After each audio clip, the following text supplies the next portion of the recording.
toast tonight of the muse and the mayor. I like the idea of the new mayor of San Diego being Lori Saldana. How about you? Yes! She's a politician who resonates with the legacy of Shirley Chisholm's Unbought and Unbossed. I got into an argument with a very dear friend of mine who was arguing against her. And he was saying this and I was saying that. And finally I said, let's bet a pizza on it. I like pepperoni and sausage. And he wouldn't bet with me. He could argue with me, but he wouldn't bet with me. I got 2 pizza bets going now. I also like how she's been a coach and knows how to shape teamwork for the game. Now she's in line to help us with the game of life. And what has been her score there? In 2007, Lori Saldana was named Legislator of the Year by Californians Against Waste for her legislation regarding e-waste. Capital Weekly, California's major weekly periodical covering the state legislature, publishes an annual legislative scorecard to pin down the political or ideological leanings of every member of the legislature based on how they voted on the assortment of bills in the most recent legislative session. On this scorecard by these people, 100 is a perfect liberal score and 0 is a perfect conservative score. On the 2009 Capital Weekly legislative scorecard, Lori Saldana ranked a 97. Let's take the city back from the developers and the special interests of the 1%. Vote for Lori Saldana, the next mayor of San Diego. Please welcome Lori Saldana.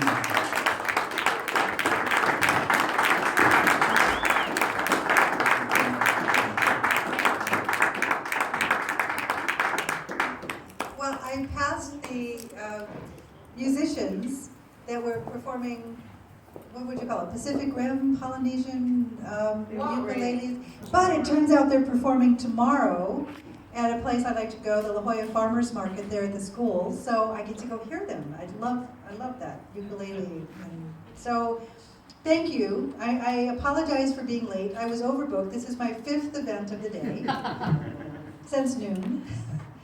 And just as Jim described my very diverse background, today actually reflected so much of that. I started speaking to part-time faculty that work for the community college district, and some have worked for 30 years and never had a full-time position.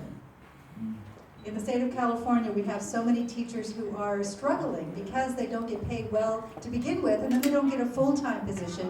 And I think of how that reflects so many people here in San Diego as well, that are working part-time jobs at low wages, and this mayor didn't make it any better when Kevin Faulconer vetoed the minimum wage increase a couple of years ago.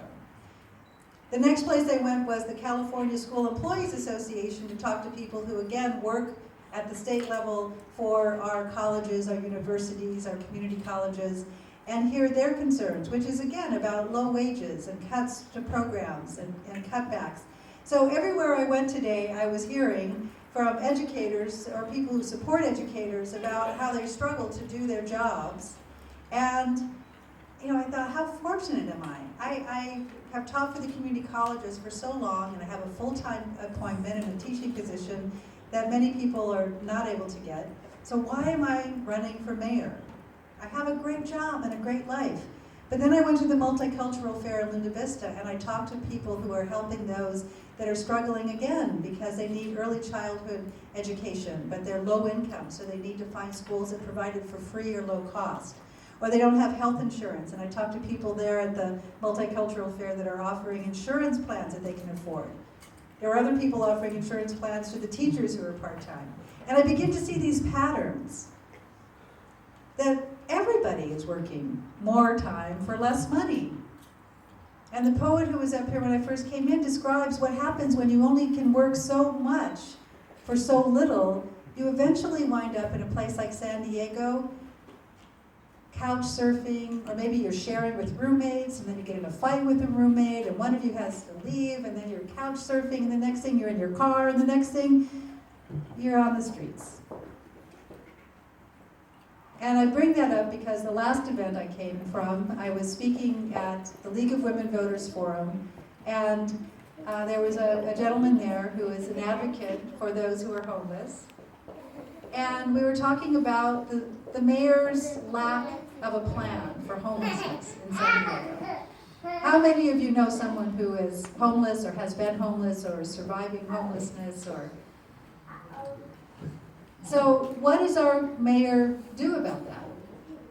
The other day, I teach information technology for the community college district. So I have time in between checking with students' grades and entering in the grade book and all that. And I said, I wonder what the City of San Diego website has on the front page when you first look at it. And it's Mr. Mayor Happy Face, cutting a ribbon for a new firehouse, or shaking hands with the council over some unanimous vote they did on something I can't even remember. What do the other cities do that are facing challenges, just like San Diego? I looked at the homepage for Seattle. Affordability and cost of living index, based on the survey they did through community meetings and analysis. How can they help people living in Seattle afford housing? Front page of their website. No smiley mayor faces, but real people struggling with an affordability problem, just like here in San Diego. So I thought, that's interesting. What about another city about the size of San Diego? San Jose, same thing, ending homelessness on the first page of their website. Ending homelessness. And then I looked at Los Angeles. They just announced an initiative, fully funded, at least for a year, to do outreach and understand the causes of homelessness and how to deal with people who are living on the streets and help them get their lives back on track. So here are 3 different West Coast cities, Seattle, San Jose, Los Angeles, on the front page of their websites, solutions, proposals for actually doing something to help people that are homeless. What does this mayor do? He puts sharp rocks embedded in concrete along the sidewalks where people have been sleeping at night to get out of the rain under the freeway overpasses. Just started this. It's a brand new program. Because if you can't solve homelessness, then you just got to figure out a way to move people down to the next neighborhood. So when I get home and I'm tired and I've worked and I've been teaching and then I've got 2 or 3 community events and a pile of endorsement questionnaires to do and not enough money to really run a campaign, thank you all for contributing. Then I look at these other cities and what they're doing, and I look at what this city is not doing, and that's what keeps me motivated and working.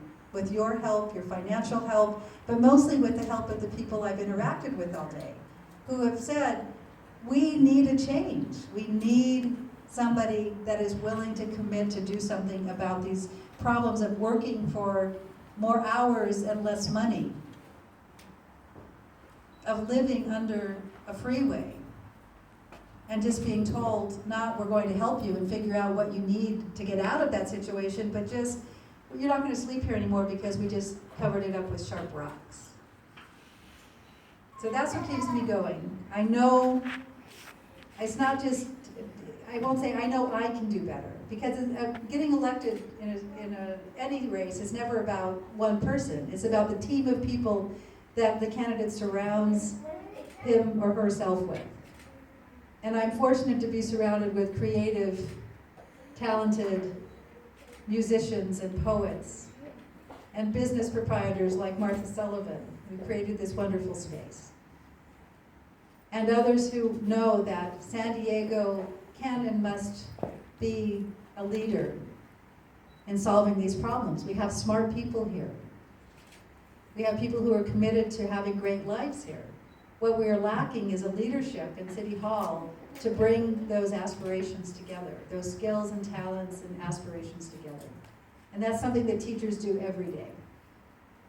We look at our students and we figure out, how do we give them what they need to make their education work for them, to make sure that they have the training, the preparation, the information, and the skills to get on with their lives.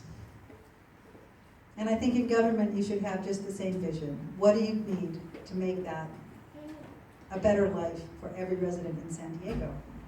So today's the final day of our first financial report, and I have no idea where we're going to be. I know we won't be at $1 million like Kevin Faulkner, but I also know I don't need $1 million to run an effective campaign. Because being a lifelong San Diegan, teaching people, coaching people, working on behalf of people in Sacramento for 6 years, walking around today in Linda Vista, there were so many people who came up, who saw me from a distance and said, "Go get him, Lori, and you know, I'm with you and I'm supporting you." And it's really encouraging to hear that. So, as we did our debate, it wasn't even a debate, it was a discussion with Ed Harris. There were only a couple of things where I realized I just didn't agree completely with what he had to say. Just a couple. Ed Harris and I are really running a very challenging campaign because we have an opponent who is trying to act like he doesn't have any opponents. He's hiding in plain sight as the mayor of the 8th largest city in the country, and he won't engage as if this is a real campaign. So, those of you who are here, I know you appreciate the talents of those who are performing. You're creative people, you're expressive people. Please be creative and expressive and figure out a way to force Kevin Faulkner to actually engage as somebody who has to defend his record. That's what campaigns are about. Who actually has to defend putting rocks on the sidewalk where he knows people are trying to just survive. What kind of leadership is that in America's finest city? We deserve better. We deserve better. So, how many more performances do we have tonight? Do we have more performances? Oh, good, good. So, I asked Martha, please make sure my favorite beer is nice and cold, and she brought me a glass when I first came in. So I look forward to just relaxing, enjoying a cold beer, eating a little bit of leftovers I brought with me from the last event.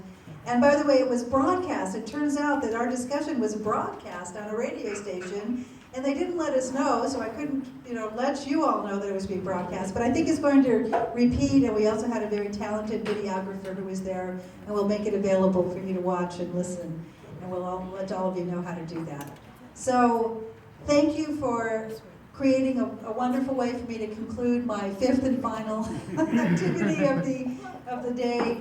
And thank you all for being here and supporting my campaign. And thank you especially for bringing, I always tell people, it's family friendly. It's a family friendly space. It was very fun to walk around the Linda Vista Cultural Fair and see the folklorico dances and hear the Buena Vista SoCal Club playing music at the end, and see the kids with their faces painted and the funny paper bag hats. That's what keeps me going, absolutely, to see such people enjoying our city. I just know we have a ways to go to make sure more people are enjoying it, and that's what I want to do as mayor of my hometown of San Diego. So thank you for being here, and I look forward to hearing the rest of the music, and tomorrow I get to go hear those ukuleles at the farmer's market. So, Kim, are you next? I'm next. All right.